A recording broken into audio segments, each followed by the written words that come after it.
What is up, everyone? Johnny Law here again, and today I am not wearing an interesting t-shirt. If only there was a way I could change the narrative to something that would work to my benefit. Oh, hey. So yeah, that's what we're going to talk about. How to make inspiration more inspiring. Welcome to Roll for Narrative.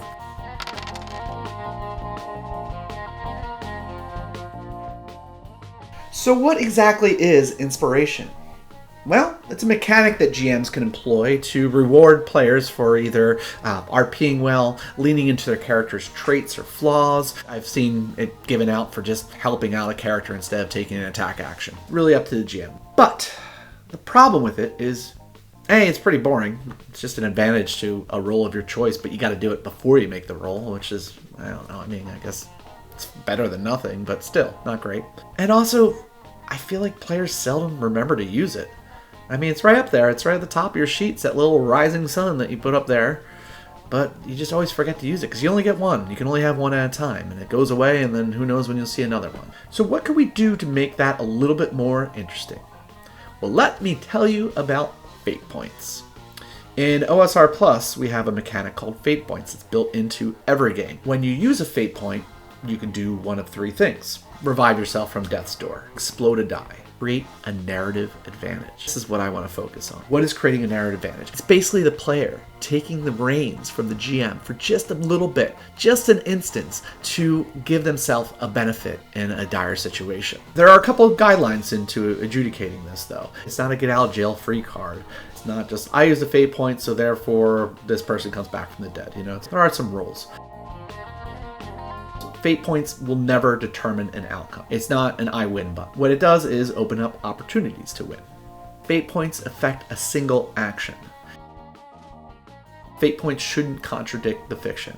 You can't just make things completely change. If you were to cause a chandelier to fall on a room full of guards, you would have to be in a room, first of all, that would have a chandelier. You couldn't be in a cave. If that was the case, you want to do something similar, you would have to be creative and figure out what that means. Maybe it's a stalactite falling onto the guards. And finally, a fate point shouldn't bypass core rules. It shouldn't make the need for a roll obviated. It should, in fact, allow a roll to happen that would otherwise be impossible. It's not just an anything goes mechanic. There are concepts that still have to be upheld to keep the sanity of the game alive.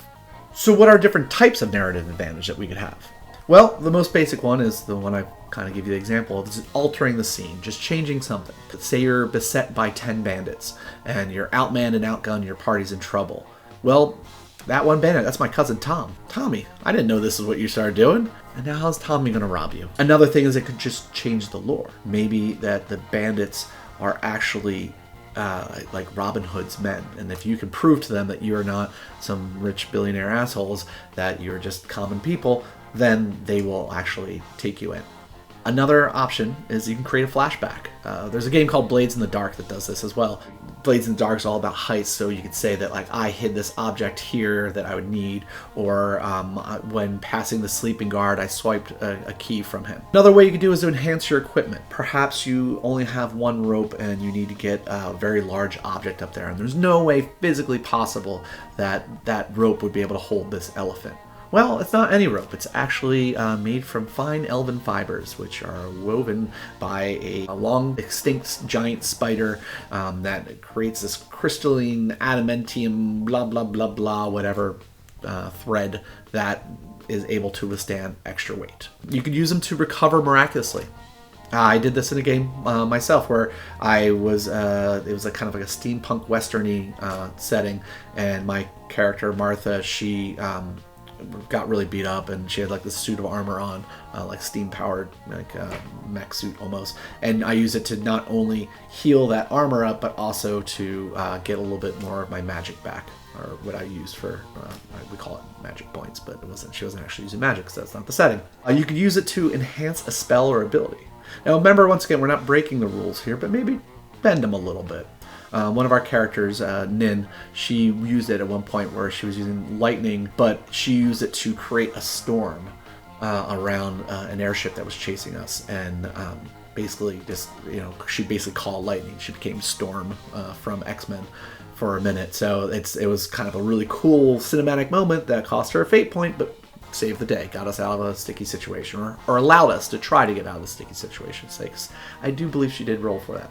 And just as a last example, you can make the impossible possible.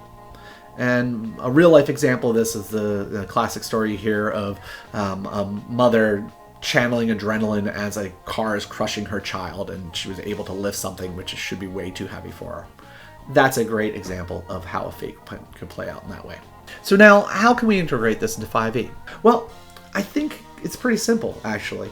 Just because 5e is more of a cruncher game, it's more of a simulationist game than it is a storytelling game, that you encourage just that. When people really dig into the RP, when they really start eating up all the lore you're trying to give them, and they add to it, then that's an excellent point to, like, here's inspiration. And explain to them what they now can do, that they can now change the narrative.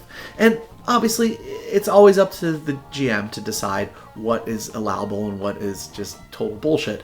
But you'll be surprised at how many cool story elements will come into play when you just give that little extra bit to your player and just say, you want to try? You want to tell the story for a second? And it just, some of the most memorable experiences have come up in our OSR Plus games directly from Fate Points. So just maybe give it a try. Maybe test the waters. And if it doesn't work, it doesn't work. But I think it's going to work. TTRPGs rock. Hell yeah, fuck yeah.